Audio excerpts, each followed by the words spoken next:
Namaste. Today, did you see all these patterns which Seema made? Yesterday night she came here with some cute little patterns with colored rice. And I think and then the altar is also looking nice. And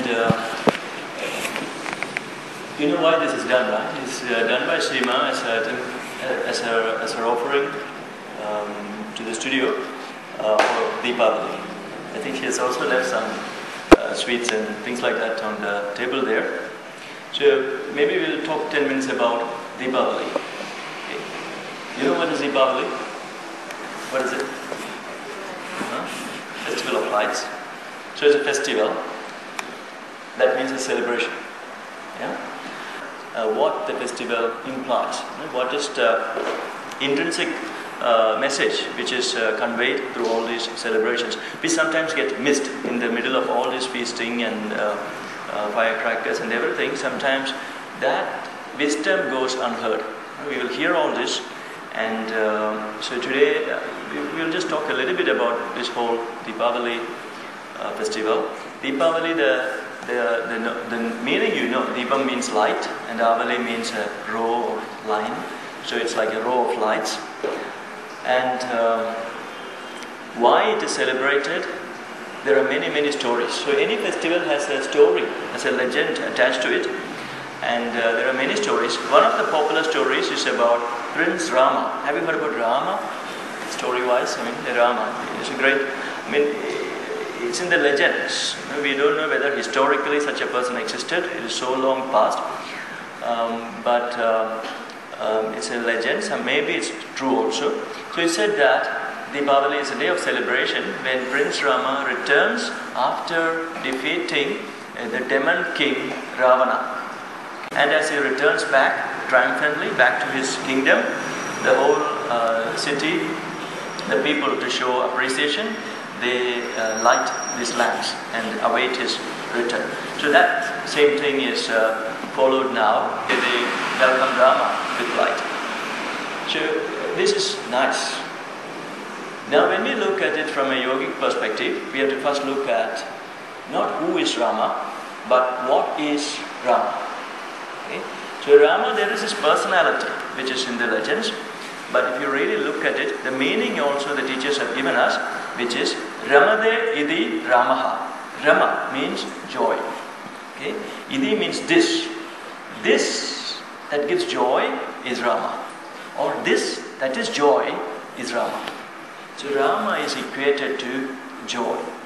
Okay? And they also talk about to whom Rama is born. Okay? Rama is born to another king called Dasharatha. Dasha means 10. Radha means a horse, a chariot. Radha means a chariot. So Dasharatha meaning a chariot with 10 horses. So Dasharatha is a great one who can control, maneuver a chariot with 10 horses, which is very difficult to do so for normal people. And what it means is the 10 horses represents the 5 organs of perception and the 5 organs of action. So Rama is born to one who can control these 10 organs. Okay? Rama is not something which was there thousands and thousands of years back. Rama, we can welcome him. He can be born right now within us, provided we can control these 10 organs of perception and action. So what can happen when we have control over it? 5 organs of perception and 5 organs of action. Normally they drive us around. These horses decide how we act and where we go. Once we tame them, we get a release from restlessness, agitation, such kind of thing, we get a release from it. And then what develops is tranquility, silence. And in that womb of tranquility and silence, joy can be experienced. Okay? Rama is born. Okay? So Rama can be achieved 2 ways. That is called Indriya Rama, meaning those who try to get delight by indulging in the senses. That is very short-lived. And Atma Rama. Atma Rama meaning the joy of the spirit, which we can experience only after we get control over organs of perception, organs of action. To such a person, Rama will be born. Okay? So it's good that on one side we have all these festivities, but to really welcome Rama, we just have to become extremely silent. Okay? So we can just let go. But normally festivals are now a time for indulging. It's a license to do anything in the name of festivities. Somehow this is Kali Yuga, we miss the essence of it. So this is the birth of Rama, and then this Rama is supposed to eventually slay Ravana, the 10-headed monster. Actually Ravana has 11 heads, so 5 on each side and then the head in the center. Okay? So Rama is born out of tranquility, where he has control, where one has control over organs of action, organs of perception. Then you start to connect to that joy. But just connecting to the joy doesn't fully demolish evil or ignorance which is lurking in the mind. So mind also has to be subjugated. Okay? So what can the problem be with the mind? Mind can really believe in ignorance. Okay? Mind can fall prey to ignorance. And when our minds are completely under the sway of ignorance, then we enter blinding darkness. So Deepavali is a row of lights. So the scripture, Ishopanishad says, Andam tama pravishanti. Andam tama. Tama meaning darkness, tamas. Andam meaning blinding darkness, pravishanti meaning you will enter. Ye meaning them who avidya upasade. Avidya. We practice avidya all the time. Then we have no choice but enter blinding darkness. Okay, so that is what is meant. And what is avidya?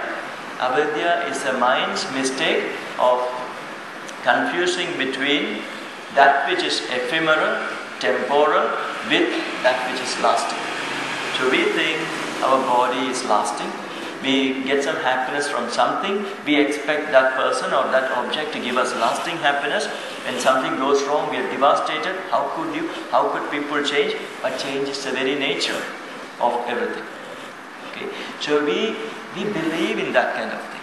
We believe in a lasting quality in things which are inherently temporal, very, very temporary. And we also believe in a self in that which is not self, anatma. So we believe, we form an identity with the body which is not self. Okay, body is always changing and we somehow identify with the body. We identify with the mind which is always changing, and so like that. We identify with anatma. We base ourselves on that which is not self. This is the problem when mind is ignorant. And when mind is thriving in ignorance, it is just trying to seek its way in darkness. And so this is avidya, darkness basically meaning tamas and avidya. Okay? And now how do you overcome this darkness? So avidya brings about darkness. So what can bring about light? We can say vidya. Okay? Knowledge can perhaps move this avidya and bring about light. But the same verse says that no. Okay? Those who are practicing or indulging in ignorance, they are definitely in darkness. Okay? But tamo te bhuya, meaning the others who follow the path of knowledge enter even greater, even blinding darkness. So they are giving a twist here. So avidya brings about darkness, and those who try to follow knowledge enters even blinding darkness. So what they mean is our habit of dabbling in knowledge. Okay? We study a little bit, we understand a little bit. Yeah, I know body is not the thing. I know senses, I know we should be detached. There is this kind of little bit of vidya is there. Okay? Then what happens is we cannot become indriya rama, meaning we cannot get joy from indriyas, because when we are indulging, a part of us says, oh no, this is not right, I'm a yogi, I know this will bring about craving, I am about detachment, I shouldn't be so happy with this kind of simple sensory things. and I should find joy in the true thing. But that work we don't do also. We come to classes, we read a little bit, but we don't really go deeper. So we are in that in-between state, that is even blinding darkness, because we don't get nothing from both sides. So that's what they want. Don't stop halfway. Continuous practice, then the true light can really start to dawn. Then continuous practice to get control over the 10 organs, the 10 horses, and then continuously taming the mind by the buddhi. So the monkey mind will always tend to go everywhere, and it will try to confuse the temporary with the lasting. And if we can, with continuous practice, we can subjugate that also, then we can really celebrate Deepavali, okay, from within. The light will shine brightly from within. We can see, we can experience, we become Deepavali. Okay? We become that, we become a Deepavali. So just keep that in mind, and perhaps we'll take a simple chant. You can chant along, those who are okay with it. So eyes closing. First I will chant Om, then you can follow.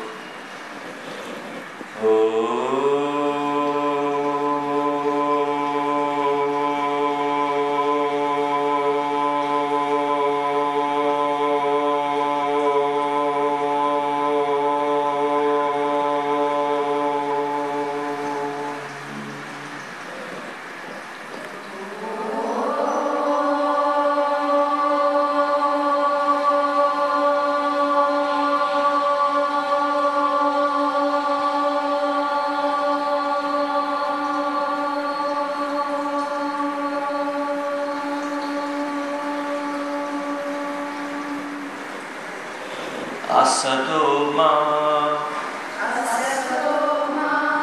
Satgamaya Tamasoma Jyotirgamaya Mrityurma Amridam Gamaya.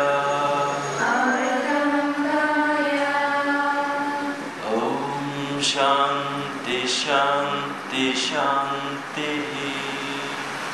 Om Shanti, Shanti, Shanti.